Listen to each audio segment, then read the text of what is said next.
and you can just send me your ideas, your issues, or your agenda items, and I will make sure that they make it into our discussions that are being held at UC Irvine this weekend. And finally, many of you saw, if you're your institutional leader or your institutional data person, you saw our request for our first ever data survey to provide information. You saw all the assurances as to how this data and information is intended only to improve our own internal programs, not participating in any kind of publications or sharing of the data beyond requests for aggregated data, and then used only for institutional purposes. So if you wish to participate, and we hope many of you will, because many of you were asking us to create this, we hope that you'll take that upon yourself and get that data submitted. It took me about 15 minutes this morning to gather everything I needed and to get in the answers. So do collect your data before you start. It can go pretty quickly.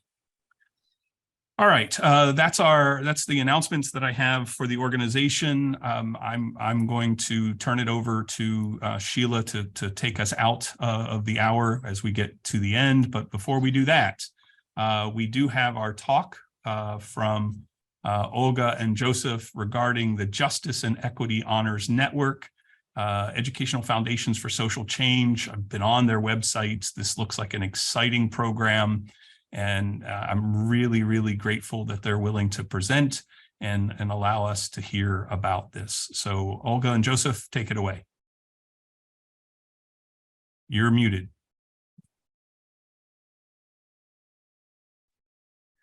Thank you.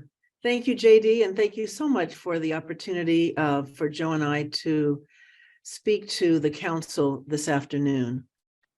Justice and Equity Honors Network, JEN, Educational Foundations for Social Change. I am, as JD said, Olga Davis. I'm Associate Dean and Professor here at Barrett the Honors College at Arizona State University, and I'm at our downtown Phoenix, Arizona campus.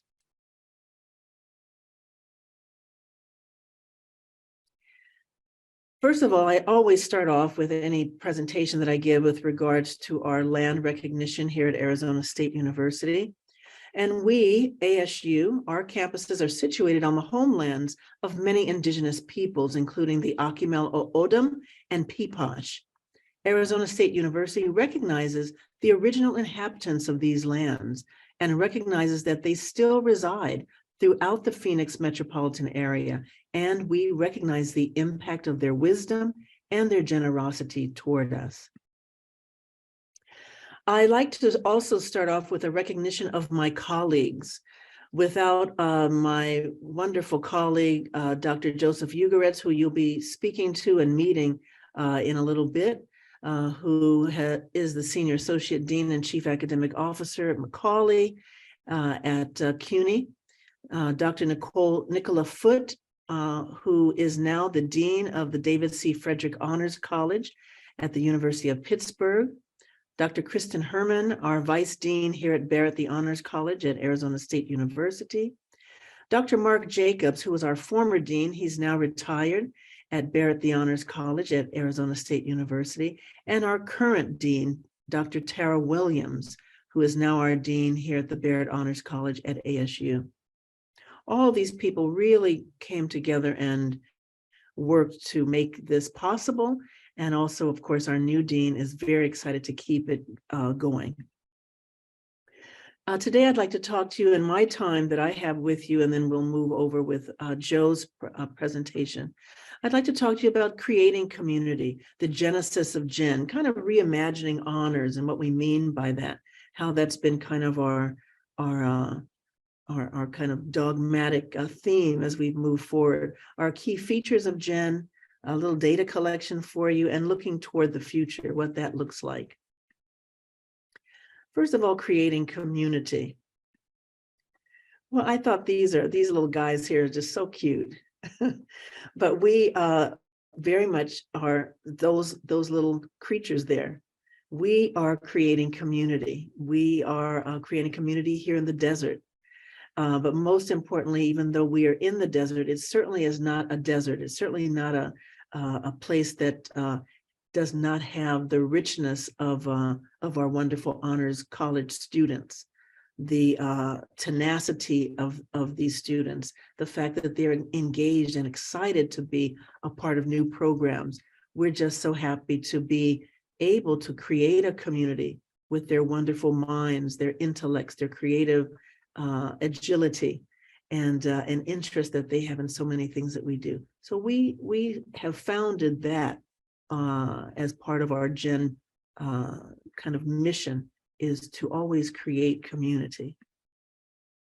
So the genesis of Gen, our origin story goes back a few years ago when I met Dr. Ugoretz, Joe, and you see his picture at the bottom there, bottom of the screen. And this idea of city honors is kind of a theme that I created as part of the development of kind of having a sense of an identity. My area is in communication studies with the particular focus on critical communication. And so the idea of culture and the idea of identity and being able to better understand that in terms of a communicative message is something that was very important to me. This notion of city honors was really the thing that brought Joe and I together, because Macaulay is also a city honors college in New York City, and we are the Barrett Honors College, but in our city of Phoenix. And so I had a chance to interact with Joe and his colleagues at Macaulay and just kind of ask them, how did they foresee or envision their city honors? And we, of course, did something similar, a little different because we're in the desert here in the Southwest. But the idea of city honors distinguishes us as a feature of our Barrett Honors College at the downtown Phoenix campus. And then Joe and I began talking about civics education and how civics education was something that we don't really see very often anymore. Some of us remember years ago, if we had that in our history, our educational history, that civics was a course that we may have taken in high school or in middle school. It might have even been called junior high school at one point. But civics education seems to have gone by the wayside, or at least it's been transitioned in some way. And Joe and I began thinking about, well, what are some of the themes, the ideals of a civic, and understanding of what is a student's responsibility when they are part of a community, a state, a local government, a state government, and of course the national government. What do we need to be teaching our students, and where are those gaps? And then as we were having these conversations, suddenly, as we all remember, about 2 years ago, a little bit more than 2 years now, COVID-19 pandemic struck all of us. And we began rethinking, Joe and I, well, how now does this fit into our discussion of civics education? And then, of course, the George Floyd murder occurred in Minneapolis that really set the entire globe on fire in terms of what kinds of conversations are we having and are we not having? And what kinds of conversations have we not been having in our honors colleges? Joe and I began asking those questions of each other and saying, what is it that we're not teaching? And how might we be able to somehow put in context all of these variety of things that are happening in front of our eyes, and of course, more importantly, in front of our students' eyes. Then we had the Black Lives Matter protests, again, globally, but certainly within our nation of the US. How do we contextualize? How do we move forward in reshaping the ways we talk about these conversations? Or in some views, not of Barrett nor of Macaulay that we know of, not that we would squelch those conversations, but rather we contextualize them in a way that students are able to better understand and better think about the importance of discourse, the importance of engaging in conversations and knowing what are the historical issues, but then also where are they currently and where do they need to help shape and move the country forward beyond themselves. So this notion of reimagining honors is something that we began thinking about. Reimagining honors was kind of my platform, shall we say, when I first came in to Barrett, which has been now 4 years ago. And in my beginning speech as an associate dean, I said, well, we really need to think about reimagining what the Barrett downtown campus could be. And in that reimagining, who would have known that just a few months later, we were going to reimagine our entire lives because of the pandemic and also because of the social protests that came shortly after that. So reimagining honors seemed to have been a really neat thematic to kind of contextualize what Joe and I have attempted to do in developing the Justice and Equity Honors Network. First of all, in reimagining on honors education, we began thinking about honors leadership. What does that mean with regard to these themes of justice and of equity and some of these values that we hold dear to our nation? What are the honors responsibility? Our honor students have a responsibility, and we as administrators and educators have that responsibility to them as well. And then honors are here to make a difference. These young people who are our honor students are really the next generation of leaders in a plethora of areas, and we certainly know that. And then honors to create change. What do we do about that? How might they help to create that change?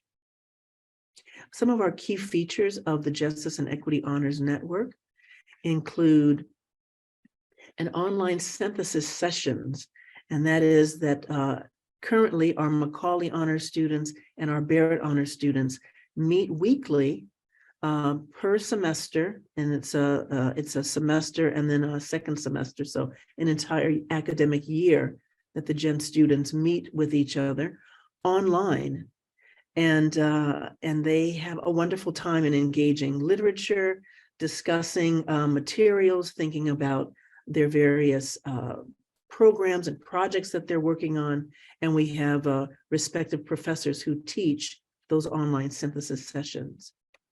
And then we have our key features also include prerequisites and breadth of the program. We have honors contracts within Barrett Honors College, where students are able to be in their honors majors, but also receive honors credit and honors contract credit when they do a particular enrichment project or an enrichment paper or an enrichment, even an internship that might relate to justice and equity in such a way that they also receive credit for Gen through their honors contracts with their major courses. And then another key feature, which Joe will talk more about in his presentation, is our annual in-person Gen Fellow Summer Gathering. We call our students our Gen Fellows, and our Gen Summer Gathering has taken them last year, which was our inaugural year, to Washington, D.C. And we will again be going back to Washington, D.C. In this next year. Never would we have known that we would have been in Washington, D.C. when a major historical moment occurred, and that was the overturning of Roe v. Wade. And our students were all together. We were at one of the museums on the National Mall, and they all started getting these notifications on their cell phones. And they said, Dean Ugoretz, Dean Davis, we've got to go. And actually they said, we've got to bounce. And bounce meant they had to leave us from where we were at the museum and head to the Capitol, the state Capitol building. Can you imagine the U.S. Capitol building? And they ran across the Smithsonian Mall, the downtown mall, to go to the Capitol, the state Capitol, and to see the protests and to hear the conversations and to be in that wonderful cacophony of sound. And then for them to go, where do I fit in this discussion, is something that we never could have planned for. It was an absolute brilliant moment, because they will never forget, that cohort of students, of Gen students, will never forget where they were when the overturning of this very historic moment occurred. And then we have a Gen certificate. And this is a certificate that we give our students at the end of the program. And Joe will also show some of the merchandise, we'll call it, the students call it merch, t-shirts, and we have a pin, and we have a certificate that we give them at the end of their program. Just one moment here. I'm just trying to move here. Okay. Here we go. Sorry. And so our Justice and Equities Honors Network also has key features in the sense that we collaborate. And we have a collaboration and partnership between Barrett, the Honors College at ASU, and Macaulay Honors College, which is part of the City University of New York. And Joe and I are the co-founders of this program. We also, and we can talk about this later, but we also are so excited because in fall of 2023, we are in conversation with 2 other honors colleges that are absolutely delighted to join us. And so we are now in the process of seeing how we might be able to bring in several new students at these 2 respective honors colleges to begin with us in fall of 2023. So as you know, as administrators, it's always a wonderful thing to show growth and to show development.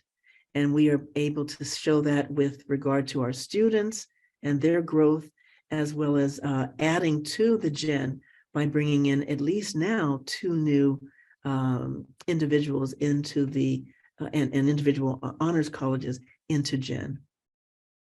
We are also creating new ways of seeing honors education. And certainly this is a conversation that we always have at NCHC.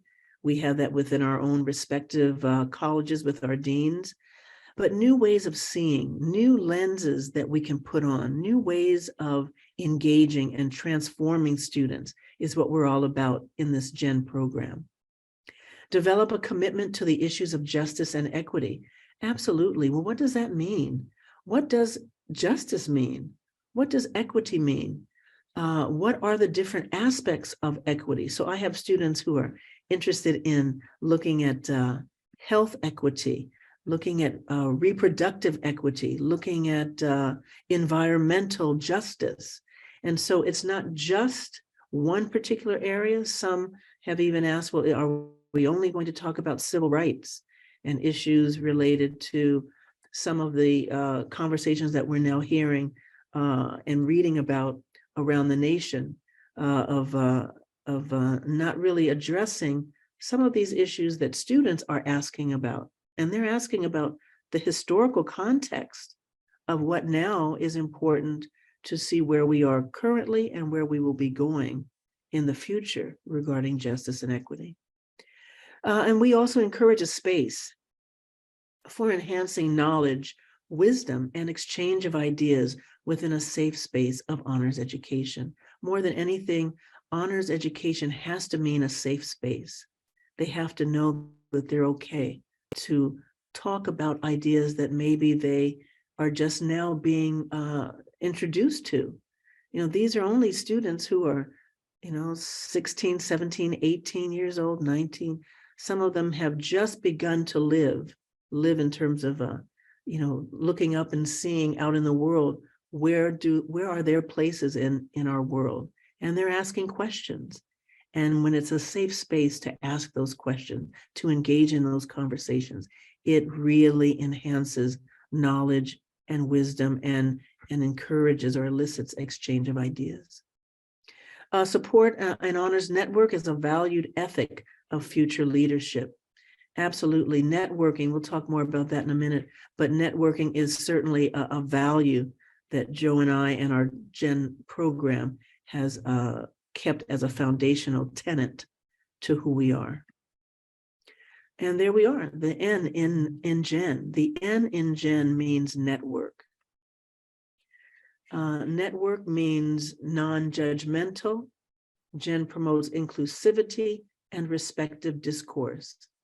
This happens to be a photo of our first inaugural class last June, where they were asking about the purpose of monuments, for example. You know, how do we delve into some of those very interesting questions? We do that by networking. The E in network means established. Gen provides a structural group of peers and mentors. And this is very important for them. And then T for throughout. You may think, well, why throughout? Well, it is because Gen is something that is foundational, but it's something that is very much like water. You might even know the song, some of you might know the song, Be Like Water. And that's a very Zen-like concept, meaning water is throughout, water is life-giving. Water, very much like Gen, we hope, provides connections that span throughout cities, states, and generations.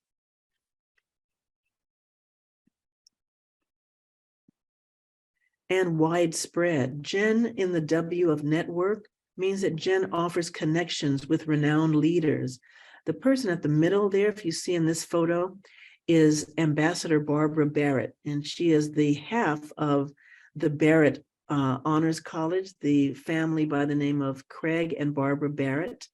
The Barretts hold our namesake, and Ambassador Barrett was in Washington, D.C. She has an office there. She also has been the former U.S. Secretary of the Navy under the former administration. And so Ambassador Barrett is very much involved in our Honors College and also was extremely happy to meet this group of honors, Gen Honors students.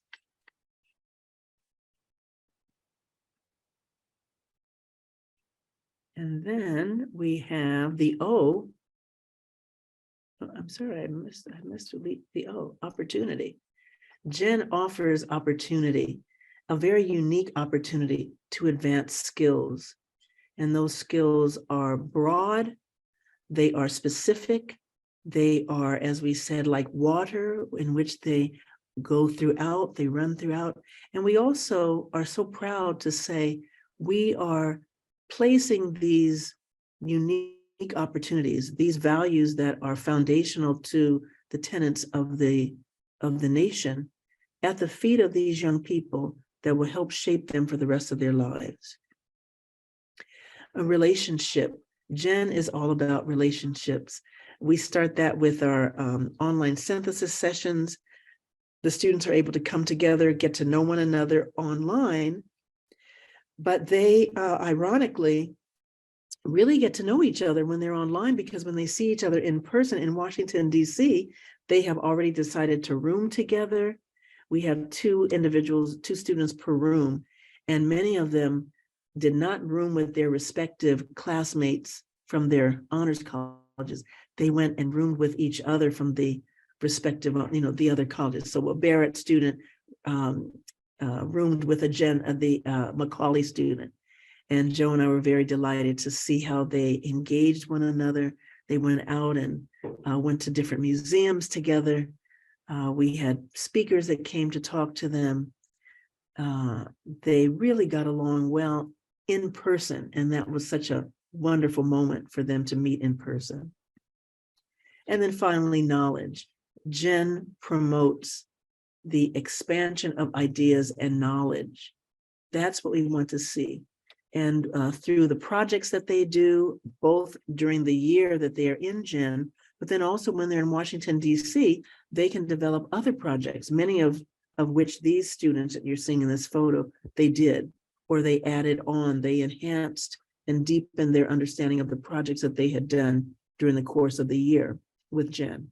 So it's always about knowledge and promoting those ideas that can give them a really a leg up and an edge up beyond other individuals who may go into their respective fields or internships that are happening in the future, and so forth. And then that network too, I just want to say, Joe and I have thought about the network expanding as we continue to grow. We are still in the process of growing and transforming it. But we do hope that in the future, we'll be able to have a network of faculty, a network of administrators who might come out. Maybe we'll have a conference of administrators and conference with faculty who might be interested in this Gen program. And maybe we'll have a conference together or a consortium of some sort. And we'll invite you out to our Southwest beauty here in our Southwest area of the country. And looking toward the future, well, we're looking at new cohorts. Of course, we currently have our new cohorts now in the current year, but we here at Barrett have just closed our Gen applications for fall of 2023. And we have a robust group of applications that my faculty review committee are currently looking at. We're partnering with additional honors colleges. And as I mentioned, we have 2 already that have identified as wanting to partner in fall of 2023. We're increasing the visibility of Gen to potential honors students and interested donors alike. And we continue serving the efforts of our honors students in leadership opportunities of justice and equity. We are looking into interested donors who may want to assist us.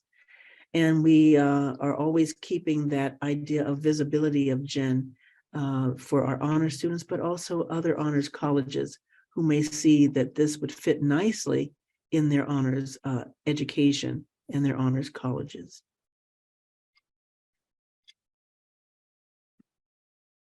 And finally, I always have to share our charter, because our charter at Arizona State University really drives all that we do. And it drives the aspect of what we seem to believe and understand about our mission to our students and to their families and their communities. ASU is a comprehensive public research university, measured not by whom it excludes, but by whom it includes and how they succeed, advancing research and discovery of public value, and assuming fundamental responsibility for the economic, social, cultural, and overall health of the communities it serves. And absolutely, we are doing this and are continuing to attempt to do this with our Justice and Equity Honors Network. And I thank you all. Thank you for listening to me. I'd like to turn over now to my colleague and friend, Joe Ugoretz. Hi, Joe, take it away. Thank you, Olga, and thanks to everybody. Let me try to get my screen sharing going here. I'm going to stop sharing. Just a second. Okay. Make sure I push the right buttons here. That should do it. Now, if I do that.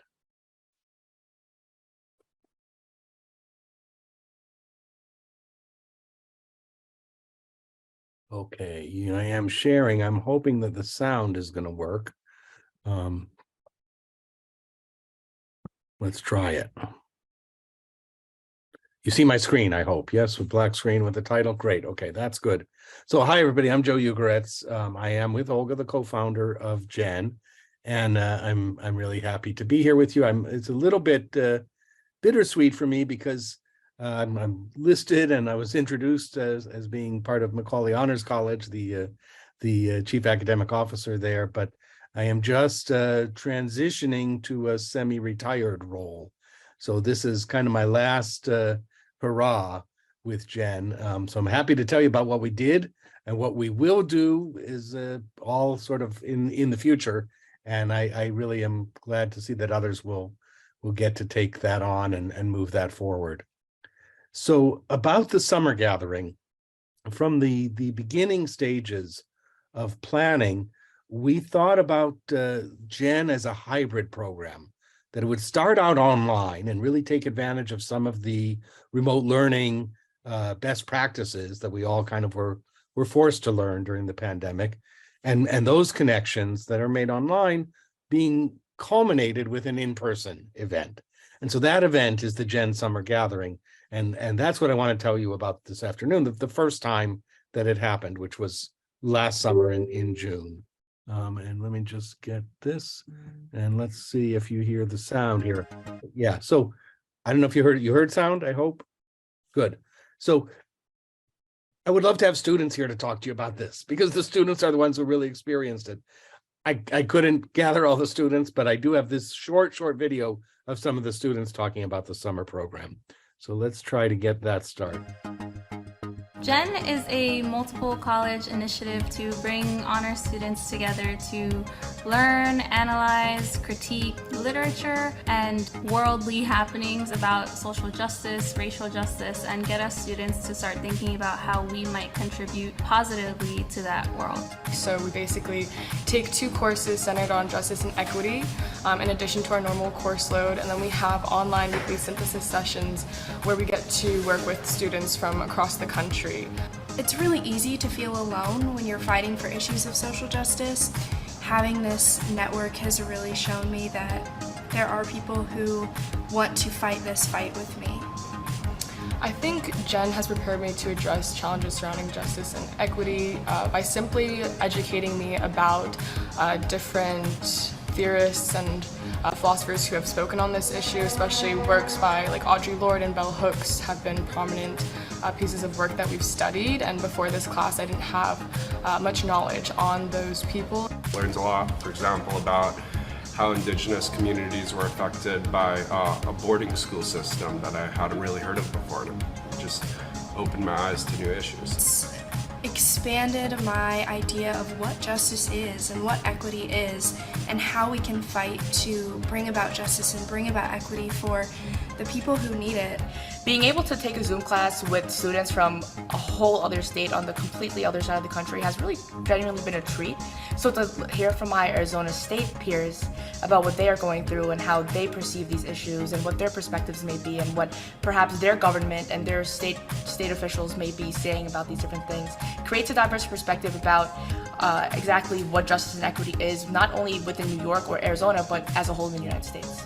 This program is doing amazing work and, connecting different communities from across the country that experience similar and also different issues has been the experience of a lifetime. Getting to present work at this summer gathering is also phenomenal. Being in DC while the Supreme Court overturned Roe v. Wade was a historical moment that I think will always stick with me. I feel lucky to have been here to really feel those emotions and to be in the nation's capital and understand how serious this really is.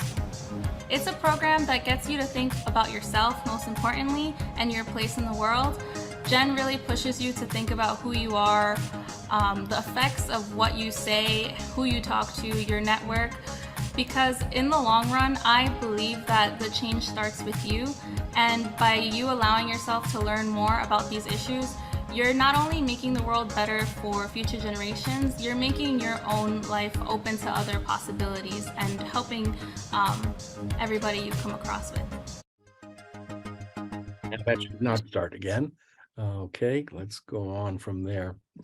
So in planning for the summer gathering, we were interested in giving students opportunities for the kinds of thinking and wondering that are difficult during the regular semester, and especially difficult over Zoom. We were interested in, and they were interested in, building strong community as a social cohort. We knew that students were missing this during the pandemic. They really had complained about how they were deprived of that, and also missing this even before the pandemic with honor students from other parts of the country. So that kind of community is something we really wanted to help build.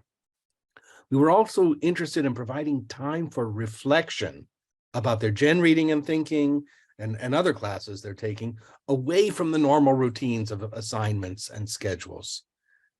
And we wanted them to have the opportunity to connect what they had gotten from their discussions and from their reading and thinking to new subjects, so that Gen becomes a kind of a lens, an individually developed critical framework that they could use to look at in all kinds of different directions. So we chose Washington, D.C. after considering several alternatives, and we'll be returning there in summer 2023, as Olga said. As the network grows, we could identify other locations, or we could add additional ones for simultaneous gatherings. But at this point, there are advantages to DC. Transportation to get there from most of the country is relatively easy. There's plenty to do and see and think about. Of course, there's plenty to think about everywhere, but coincidentally, a deciding vote was that the timing we wanted for the summer gathering was coincident. It was simultaneous with the Smithsonian Folklife Festival. So for those who aren't familiar with the Folklife Festival, it's an international exposition of living cultural heritage that's been taking place on the National Mall since 1967. We knew we wanted students out of the classroom, off the page, thinking nationally and globally and historically, as well as regionally. And we wanted to take advantage of DC in particular. So with that and the Folklife Festival, we put together this really full program.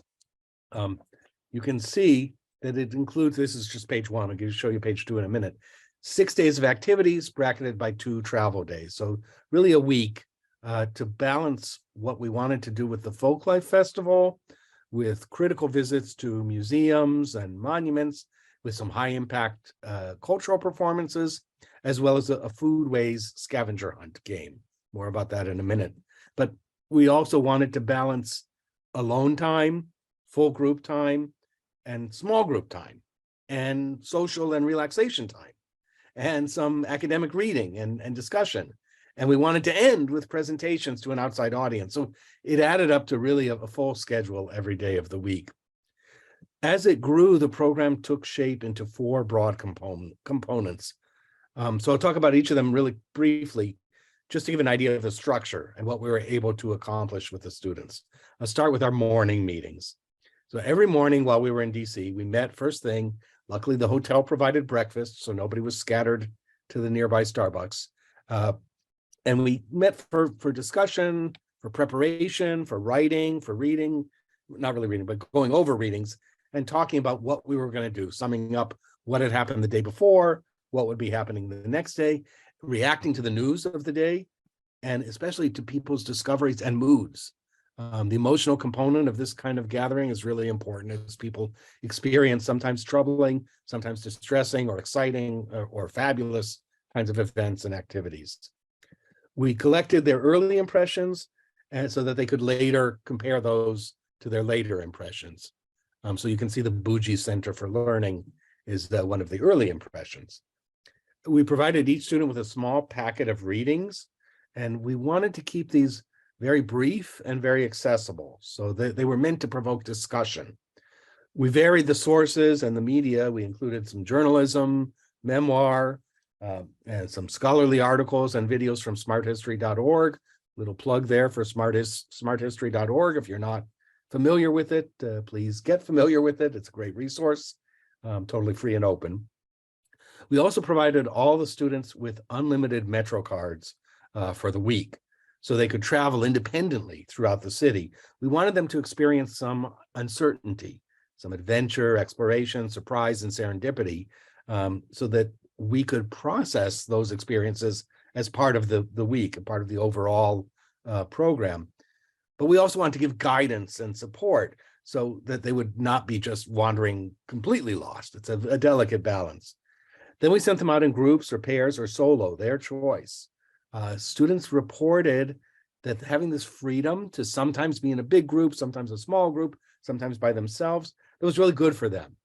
They could be alone on some days or some parts of the day, social on some parts of, and also say, hey guys, I'm going to stay here for a while by myself. You go ahead and go do something else. I'm really into this. I want to learn more about it. We wanted them to be free to explore, but we also wanted to provide some guidance and structure. So we created and we shared with them something we called the Gen 50. The Gen 50 was a list that we collated, collected, and put together to give to students. It was arbitrarily set at 50, a list of venues for them to visit. Each came with a description and a link to a map. Of course, nobody could or should visit 50 venues in 1 week. We let them know we absolutely did not expect them to even try to do that. In fact, we made clear that what's most important about visiting these venues, these sites, is not really going to them, but going back to them. We really wanted students to make choices and think comparatively, look at a place, go see something else, understand that, and then go back to the original place, something that really doesn't happen often enough in today's world, I think. So students saw all kinds of museums, all kinds of art, some of the familiar, some new favorites. They also saw and they compared the attendance and the attendees that were at the various museums and memorials. Who's there? Who's visiting? Is it, we're here as college students, who else is here and who's not here? That became an important point of conversation. And also in some cases, they would return at different times of day to see different places and different kinds of audiences at different moments.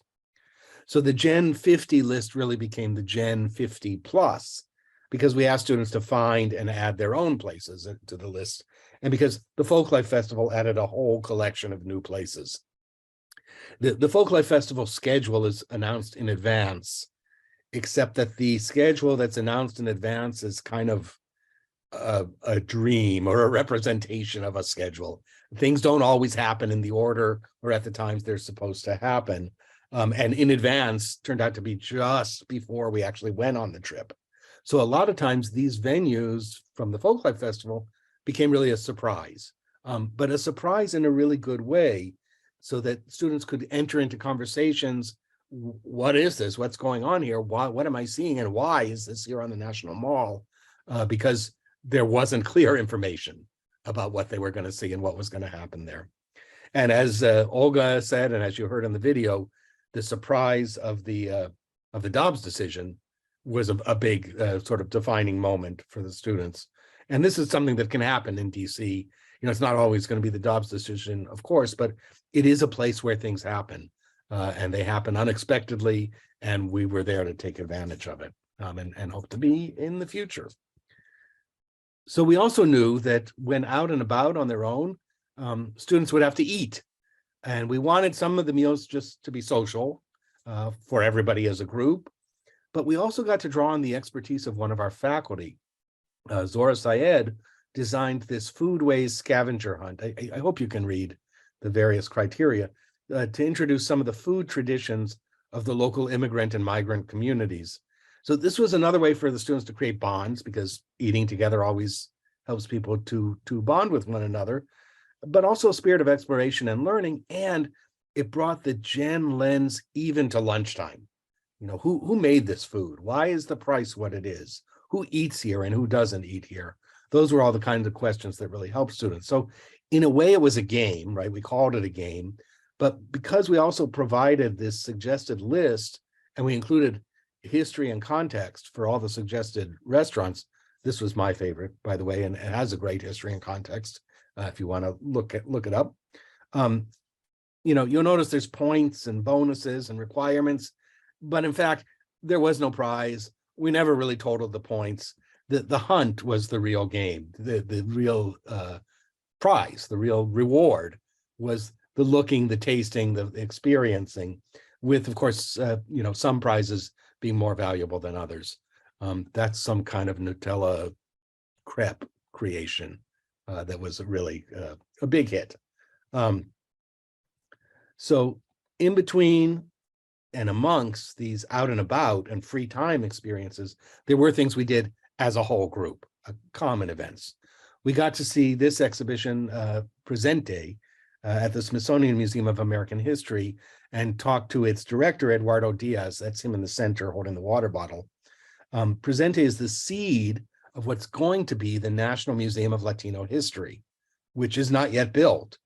But students got the chance to talk to Eduardo Diaz, who's involved in building this museum, about museums' role in justice and equity, and what museums get to be on the mall and which ones don't, and what it means to build a brand new museum from scratch, and how would you do that, and what should be there and what should not be there.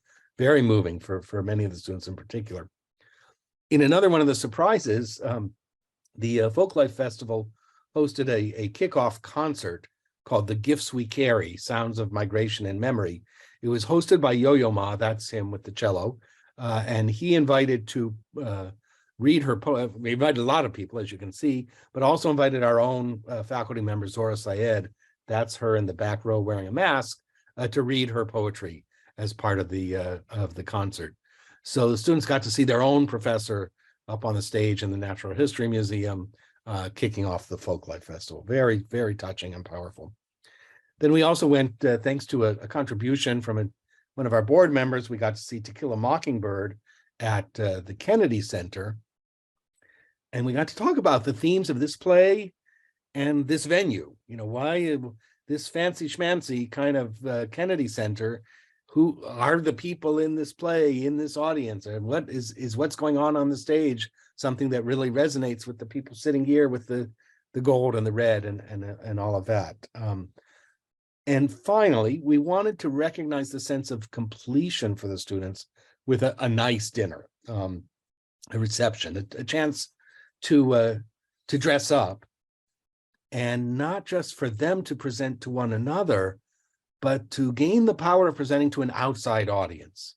So we invited alumni, potential donors, board members, the namesakes of our colleges, anyone who could be sort of an outside grown-up who could be there and respond to students on a Monday night in DC. So as Olga said, some of the students presented their work from the past year. Others did brand new projects from scratch, just based on what they had learned in DC during this gathering. So every one of them got recognition of the audience and from their peers. They got a certificate they can put on their walls. They got a credential that will be on their CVs and in their memories. Let me loop back to an element that I started with, this idea about connection. Repeatedly in their evaluations, and even now months later, students talked about how close they got in such a short time and how their friendships have continued and will continue.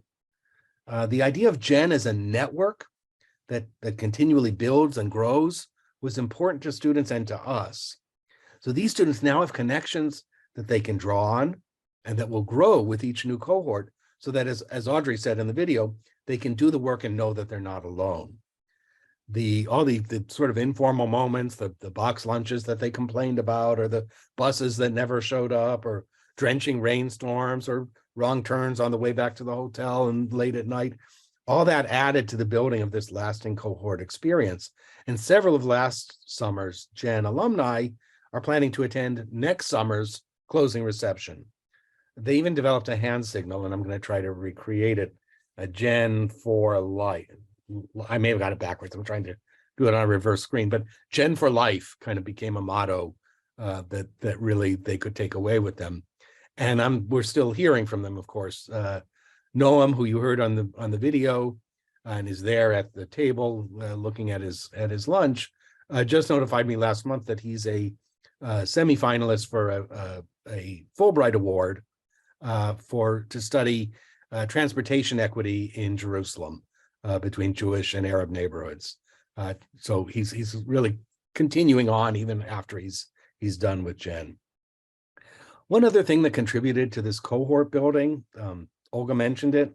It may sound a little silly, but a small investment in this gear or the merch really paid off in helping with the sense of connection and identity. It brought students together as a cohort visually, experientially, and with material reminders that they will take away with them and help them talk about their experiences in the future. So I started with some student voices. Let me just finish with a couple more. This was sent to us unsolicited a few months ago, long past the end of the summer gathering, but it's a bit long, but I didn't want to cut any of it. So let me let you have time to read that.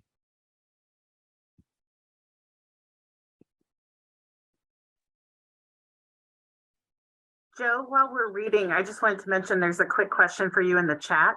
I'm not sure if you can see it while you're presenting, but just wanted to make sure you knew it was there. Okay, thank you. Yeah, I'm looking now. Yeah, okay, so I'll get to that in just a minute. Thank you. Those are good questions. So that's one student's response, and then as you can see, it's none of it that I would want to cut out. And I just want to conclude with I got to get back to there.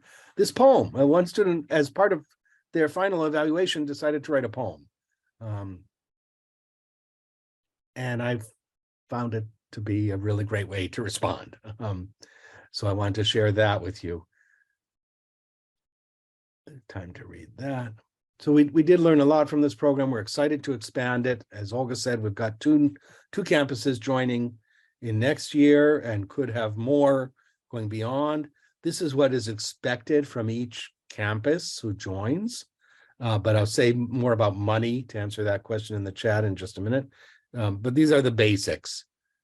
Fund your share of the program, which, whoops, and then that's just, you don't need to see that. That's just the, most of the funding goes to the summer gathering. Of course, you have to have an instructor and you have to pay the instructor to teach the online synthesis sessions. As an overall sort of round figure number, if you force me to name a number, I've been using $30,000 as the amount that covers everything with generous funding. That may vary depending on where a campus is in the country. Travel to DC from New York City is a lot easier and cheaper than travel to DC from Phoenix, for example. But putting up the students for the summer gathering, providing the Metro cards and other extras, that's the main expense of the program. We do expect each campus to have about 10 students to make a cohort of 20 as a unit. And that funding is not something we're providing. It's something we'd expect each campus who joins us to be able to provide. And that can be private funding. It can be from your own honors budget, which I'm sure is vast and generous. But whatever you have, wherever you can scrape it together, we'd be happy to welcome others. And that Joe, can is, I add to that? yeah, now I'm open to questions. Yeah.